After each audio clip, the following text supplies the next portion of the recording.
هشت آذر لآمده وکی هر سال لمیدان استاسیون به بشتاری به هزاران جنان هات پیروز کرن. میتینگا کج عالی مجلس جنان یا HDP و تفگر جنان آزاد لدار کرد جن به جلو برگن کردی بشتر بون و روژه به شاهی پیروز کرن.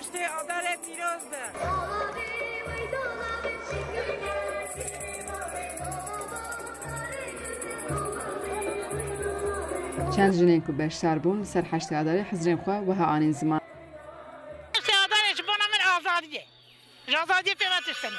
الان 3 ساعت بر دریدن سکناندن. یعنی دیرو راجنای، کایرو راجنای. هر درکی باسقی، هر درکی باسقی. خوازم بخوینا وان گنجا نیرجاندن. خوازم بخویم بسکنه. ملتی ما شرپزای پریشان برچینه. خودش خاین آرنه لوها.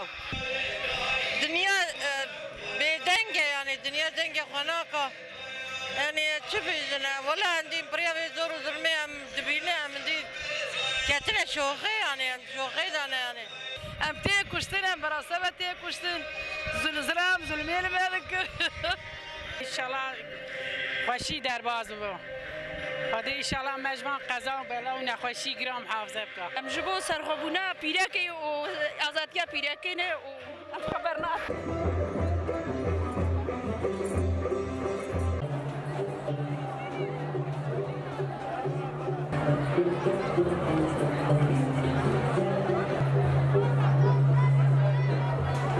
تکوشینا جنان نتنه روشکیه ام سیزده 65 روزی به تکوشینی بردام دیگه و آماده کردن 8 آذر براستی ام نزدیکی 10 هفته مدرس بکیره کولانا ناوچا گوندا از باورم جن زیادتر جپار روزن بر زیادتر جبو حق و موافقه هم تکوشین دیگه هم زیادتر خودی درکه کویرو جن دما تکوشینه بمشینه جن دما به پیشنگ و جیواکه دما جن آزاد به و جیواک آزاد به اصلا او چقدر اصلا سیستم وانی کاپیتالیسم خراب و نامشه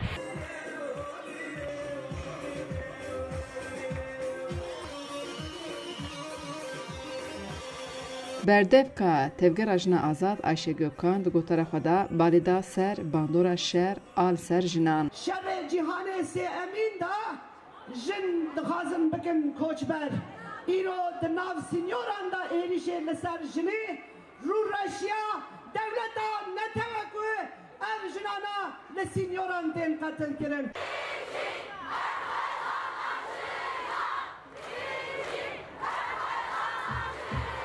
پیروزباهی 8 آذر و کنسرت به گووند به دیلان و به شاهی بداوی بو. خدیجه جان فارقین، دنگ امریکا، آمد.